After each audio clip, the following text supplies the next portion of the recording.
这里就是被称为东方百慕大魔鬼三角区的鄱阳湖老爷庙水域。自古以来呢，这里就是当地渔民和过往船只闻风丧胆的水域，因为在这里啊，翻沉了无数的船只，出现了一系列令人们弄不明白的怪谜。据记载啊，抗日战争期间，侵华的日军一艘2000吨级的运输船神户丸号，拉着从我国掠夺的金银财宝和古玩，准备呢入长江回日本的时候，谁知船行到我前方的鄱阳湖老爷庙水域的时候，就无声无息的沉没了。船上的200多人呀，没有一个人逃生，全部葬身于鄱阳湖当中。当时驻九江的日本海军接到消息后，迅速派出了一支潜水队过来打捞，但是10几名的潜水队员全部下水以后啊，除1人顺利上岸之外，其余的人全部都离奇失踪。活着的这个潜水员上岸以后，也是被吓得精神失常，疯疯癫癫。既然这一片老爷庙水域被称为东方百慕大，那沉船呀肯定是不少的。远了不说，近60年来就有100多艘船在此沉没并离奇失踪。仅1985年8月3日一天，就有13艘船在此接连失事。为了解开老爷庙水域的秘密，发展生产，保护人民财产安全，1984年9月，江西省组成了探险队，深入东方百慕大老爷庙水域来进行考察。这支考察队呢，它是由自然、气象、地质专家和一些有关科研人员组成的。他们以严肃的科学态度，对鄱阳湖魔鬼三角水域进行全面的勘察和探测。首先呢，考察队啊，他先在老爷庙的东南、西北、西南魔鬼三角水域内建立了3座气象观测站，以测试老爷庙周围的地势、风力等诸多的自然环境因素。这里的风真的是太大了啊！当时的考察队不知道是如何勘测的。然后呢，他们又经过很长时间的考察，多次的勘算，反复的查阅沉船事故记录和对当地渔民的走访，终于发现了沉船事件的规律。据当地的村民说呀，老爷庙沉船事故呢，大多发生在每年春天的3、4月份，而且老爷庙水域内所发生的沉船事故，往往都是在晴空万里、蓝天白云的好天气，阴雨天气却从未发生过任何的沉船事件。而且在事故发生前是没有任何的先兆，几乎都是在毫无防备的情况下，突然就狂风巨浪，并且狂风巨浪持续的时间比较短，从船只沉没再到湖面上风平浪静，也就仅仅几分钟的时间，甚至呢还会听见某种怪笑和船体碎裂的声音，四周黑气沉沉，难辨无指。那到底是什么原因引起的沉船事故呢？各个地方的说法其实呢也不一样。有的当地人说呀，沉船的原因可能是因为鄱阳湖里面的水怪在兴风作浪，因此在行船至老爷庙水域的时候，船长呢都会提前准备好，在前面放鞭炮，把一些鸡鸭等贡品扔到湖中，祈求平安。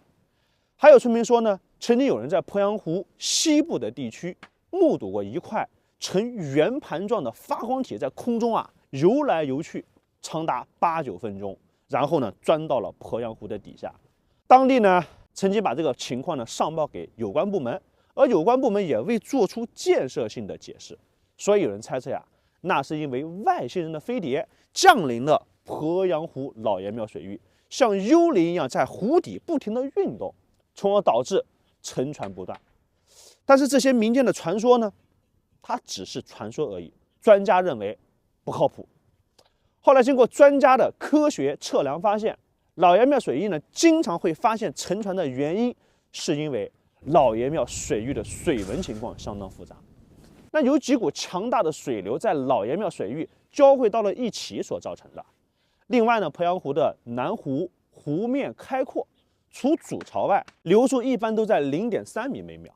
但是到了老爷庙水域后，骤然它就变得狭窄了，使流速逐步增大到1.54到2米每秒，并且在主潮还产生涡流，这就增加了该水域的危险性。那么另外呢，已有的红外航空照片也发现了老爷庙水域湖底的异常。航拍的图片显示呀，该水域的底下居然呢它存在一个巨大的沙坝，长约2000米。有专家认为啊，可能是因为这个神秘沙坝的存在，阻挡了席卷而来的水流，并在湖底形成了巨大的漩涡，从而给普通的船只造成了致命一击。甚至还有人说呀，这老爷庙水域它下面的磁场相当的复杂。1998年洪水期间啊，江西省地下水开发高级工程师韩礼贤用电磁技术测试老爷庙南边5公里处，结果呢是其边的电磁场杂乱无章，这种电磁场很容易引起天上的雷击。而原来老爷庙水域最宽处为15公里，最窄处只有3公里。当气流自北南下时，庐山东面的峰峦使气流受到压缩。当流向仅宽约3公里的老爷庙处时，风速达到最大值。经计算，鄱阳湖水面刮3级风时，老爷庙水域呢就有6、7级。所以我现在站在这个地方，你就会觉得呀，风非常的大，再加上磁场的效果，所以有时候啊，这边甚至还会出现可怕的龙卷风。那为了能够更快的弄清楚老爷庙的秘密，我们终于等待了一个100年一遇的好机会。公元2011年6月，鄱阳湖100年来首次干枯。昔日令人闻风色变的东方百慕大、魔鬼三角区、老爷庙水域，当时已经有很多地方也都干枯了。国家呢，在利用鄱阳湖枯水期展开了一系列的探查，甚至呢派出几名潜水员潜入了前方的那个河床的下面，证实了老爷庙沉船100多艘的事实。除此之外呢，还利用红色航空照片的显示和探测，得知在老爷庙水域确实存在一个巨大的沙坝。但是鄱阳湖都已经干成这个样子了，那为什么没有完全找到那些沉在鄱阳湖底的船只呢？他们又去了哪里呢？